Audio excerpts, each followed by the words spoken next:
So hello guys, welcome back to my channel. ఇవాళ Feb 27th అన్నమాట. You can see here 9:30 అవుతుంది night. నా చదువుకోవడం అంతా అయిపోయాక వీడియో చేసి పెడుతున్నాను అనమాట. So that you guys will get to know that ఇప్పుడు అడ్డా లైవ్స్ జరుగుతున్నాయి. ఇవాళ 27th మార్క్స్ కూడా పెట్టారు అని తెలుసుకుంటారని నాకు కూడా ఒక ఫ్రెండ్ ద్వారా తెలిసింది. నేను కూడా చెక్ చేసుకోలేదు, ఫస్ట్ చెక్ చేసుకుంటుంటే బట్ ఎందుకో గుర్తులేదు. ఇంకా ఫ్రెండే గుర్తు చేసింది 27th మార్క్స్ కూడా వచ్చాయి లైవ్ అని. సో ఇది only first shift and second shift ఇచ్చారు. మరి ఎందుకు టైమింగ్ అయితే రేపు నైట్ వరకే పెట్టారు. అంటే ఇంకా వాళ్ళు ఓన్లీ 1 and 2 షిఫ్ట్సే పెట్టేలాగా ఉన్నారు. 3 and 4 షిఫ్ట్స్ ఏం పెట్టట్లేదు అన్నమాట.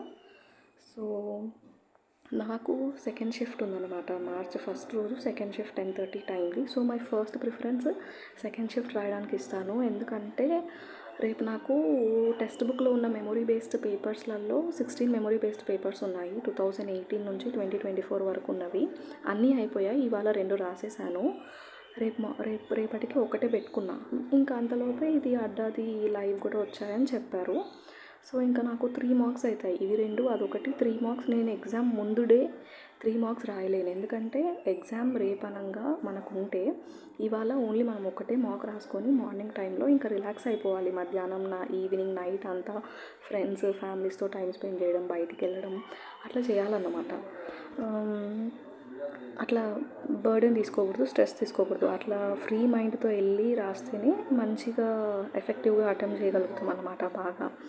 అది నేను ఆల్రెడీ ఫాలో అయ్యి ఎక్స్పీరియన్స్ అయ్యి మీకు చెప్తున్నా ఈ టిప్ వర్క్ అయిందని చెప్పి. సో స్ట్రెస్ తీసుకోకండి. రేపు అనగా ఎగ్జామ్ ఉంటే ఈరోజు ఒక్క మార్క్ రాసేసి ఇంకా చిల్గా ఉండండి అంతే. సో అందుకని నేను మెమరీ బేస్డ్ రేపు ఒకటి ఉంది. సో అదొకటి రాస్తాను ఫస్ట్ ప్రిఫరెన్స్. దాని తర్వాత అడ్డాది సెకండ్ షిఫ్ట్ రాస్తాను. If I'm okay with it 2 exams రాసాక కూడా నాకు ఓపిక ఉంది, ఎగ్జాస్ట్ అవ్వలేదు అని అనుకుంటే దీన్ని కూడా కంప్లీట్ చేయాలి షిఫ్ట్ 1ని. ఆబ్వియస్లీ షిఫ్ట్ 1 ఈజీగానే ఉంటుంది. నాకు తెలిసి షిఫ్ట్ 2 రాసి చూస్తా, ఈజీగా ఉందో లేదో అర్థమవుతుంది. దాన్ని బట్టి 1 రాయాలా లేదా అనేది చూస్తాను.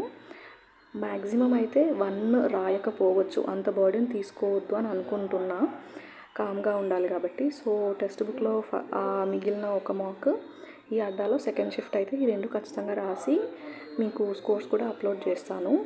అండ్ టెక్స్ట్ బుక్ అయితే సపరేట్గా ఒక వీడియో చేస్తాను. అందులో ఉన్న మెమొరీ బేస్డ్ పేపర్స్ అన్ని స్కోర్స్ కలిపి పెట్టి మీకు వీడియో అప్లోడ్ చేస్తాను అన్నమాట.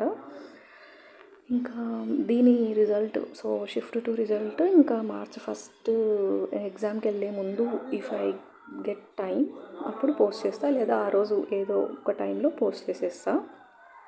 So March 1st second shift ఉంది నాకు కూడా. విష్ మీ గుడ్ లక్, మంచిగా రాయాలి అని. ఇవి అన్ని ఎగ్జామ్స్ బాగానే రాసా, ప్రిలిమ్స్ రాసా, మెయిన్స్ కూడా రాసా. స్ట్రగ్లింగ్ విత్ మెయిన్స్ అన్నమాట. స్ట్రాటజీస్ అన్నీ బాగానే తెలుసు, కానీ ఎందుకో నేను కూర్చొని నేను అనుకున్న స్ట్రాటజీతో చదివి చేయలేకపోతాను అన్నమాట. మెయిన్ నాకు కరెంట్ అఫైర్స్లో ల్యాగ్ అయ్యేది. సో ఈసారి బాగా చూసుకోవాలి. కరెంట్ అఫైర్సే ఒక 1 month ఉంటుంది. ప్రిలిమ్స్ అయిపోయాక అన్నీ మేనేజ్ చేసుకోవాలి. సో ఇంకా ప్రిలిమ్స్ అయిపోతే కొంచెం ఊరట అనిపిస్తుంది. ఇంకా మళ్ళీ మెయిన్స్ ప్రిపరేషన్ స్టార్ట్ చేసుకోవాలి. ఇంక ఇప్పుడైతే ఇక్కడికి వద్దాం ఈ వీడియోకి. ఇంకా ఇంతే అన్నమాట. మార్చ్ 1st రోజు స్కోర్ వచ్చాక అప్లోడ్ చేస్తా. అండ్ ఎగ్జామ్ అనాలిసిస్ కూడా ఎలా రాసా అని అప్లోడ్ చేస్తాను. సో స్టే ట్యూన్ అన్నమాట. బాయ్. ఓకే, సారీ, ఇది షిఫ్ట్ 1 ఉంది. You can see the time and everything there. And ఇది షిఫ్ట్ 2 కూడా ఉంది చూడండి. ఇది షిఫ్ట్ 2.